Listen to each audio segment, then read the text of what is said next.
अब निजेश जी, क्योंकि जहां से अतीक उर रहमान साहब ने अपनी बात शुरू की वो भरोसे को लेकर कह रहे हैं कि साहब भरोसा कैसे किया जाए, और वो कह रहे हैं कि खुलकर जो 1991 कानून है उस पर भी तो अपना स्टैंड क्लियर करे ना आरएसएस। आपको क्या लगता है इस पूरे मामले में आरएसएस का जो रुख है, नजरिया है, वो क्या समझ आ रहा है आपको इस बयान से? अब निजेश जी। रोमाना जी, बड़ी साफ सी बात है कि परम पूजनीय सरसंघ चालक जी का जो बयान आया है वो ओवैसी जैसे नेताओं के लिए नहीं आया है। वो उन आम मुसलमानों के लिए आया है जो वास्तव में भारतीयता में, भारतीय संस्कृति में, यहाँ के अपने आप को होने में गर्व का महसूस करते हैं। जी सर। ये उनको संबोधित है कि अगर हम और आप बैठ करके या दो समुदाय बैठ करके अगर इस विवाद को हमेशा हमेशा के लिए निपटा लें तो वास्तव में ये भारत राष्ट्र जो है विश्वगुरु के पद पर दोबारा से प्रतिष्ठित हो सकता है। ये बिल्कुल साफ साफ कहा है उन्होंने। ये मुस्लिम नेतृत्व जो है लेकिन चाहता नहीं है। अतीक उर रहमान जैसे आज यहाँ बैठ करके कह रहे हैं कि आकर के बैठ कर बात कर लीजिए। अतीक उर रहमान जी, आप बात बताइए, शिवलिंग के ऊपर कितने जोक बनाए गए? आप बताइए। आपने एक का भी आपने या तो कहा मैंने अभी देखा नहीं है या किसी की अभिव्यक्ति की आजादी है, ये कहा गया। बात बड़ी साफ सी है कि आम मुसलमान जो वास्तव में इन सब चीजों से अलग होकर के इतने सालों में जिस तरीके से उसने आर्थिक रूप से, सांस्कृतिक रूप से, सामाजिक रूप से जिस तरीके से पिछड़ा रहा है, अगर वो मुख्य धारा में सम्मिलित होता है और मानता है कि हमारा आदर्श, जैसा कि सुधांशु जी ने कहा, औरंगजेब नहीं है। क्यों ऐसा होता है कि औरंगजेब का नाम बदलने पर सबको दिक्कत होने लगता है?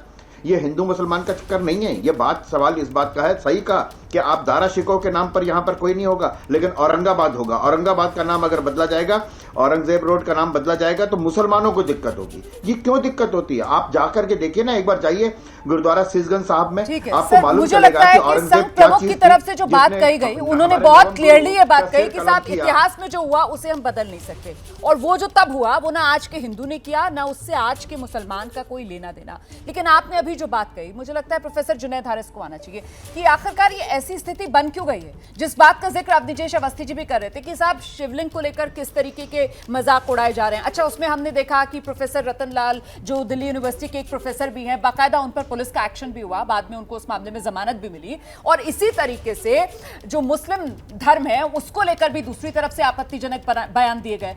मैं ये समझना चाह रही हूं सर कि आखिरकार ये मंदिर मस्जिद करते करते ये हिंदू मुसलमान के बीच में अगर इसी तरीके से दरार चौड़ी होती जाएगी तो फिर हम कहां जा रहे हैं, हम देश को कहां लेकर जा रहे हैं? इसका हल क्या है? बिल्कुल, बहुत जेन्युइन सवाल है ये, और सवाल यहीं से नहीं है। बार बार लोग बात करते हैं और वरासत को मुग़लों से जोड़ते हैं।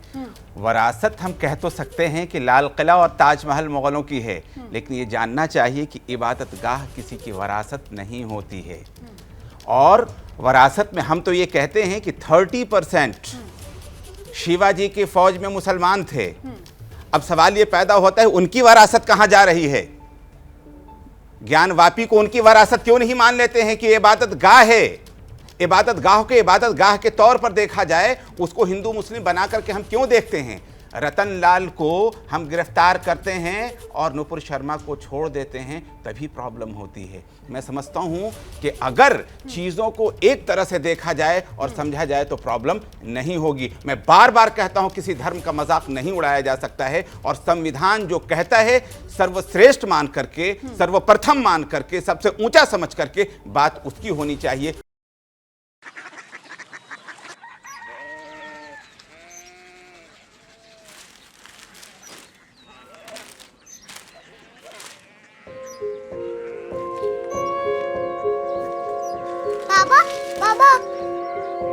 Korea city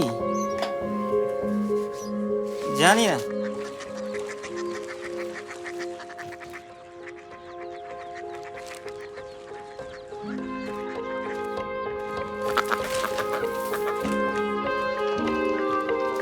Korea city?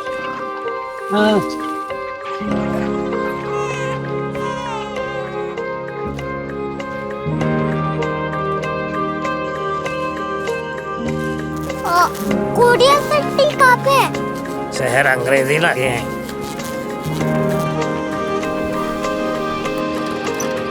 Korea city.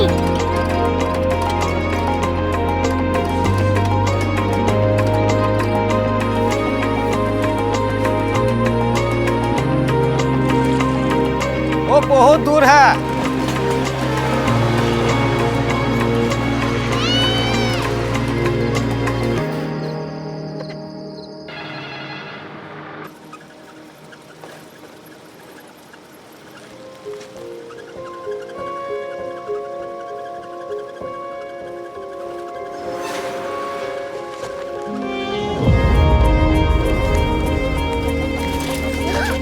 Korea city.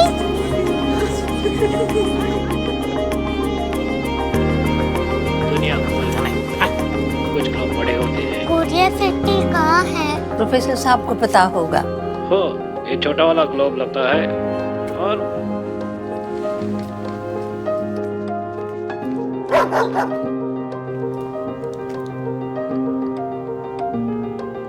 पता नहीं, मेरी बेटी से जाके मिल लो, शायद उसे मालूम हो।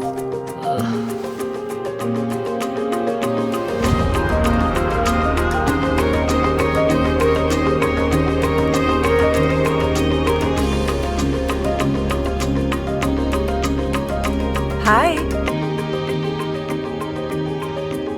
बाबा ने भेजा है। Come here. Korea city. Korea city नहीं, क्यूरियोसिटी।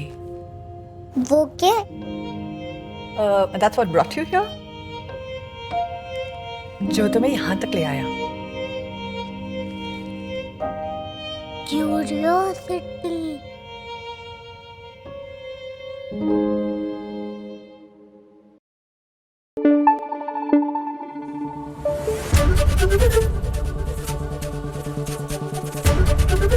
एबीपी न्यूज आपको रखे आगे।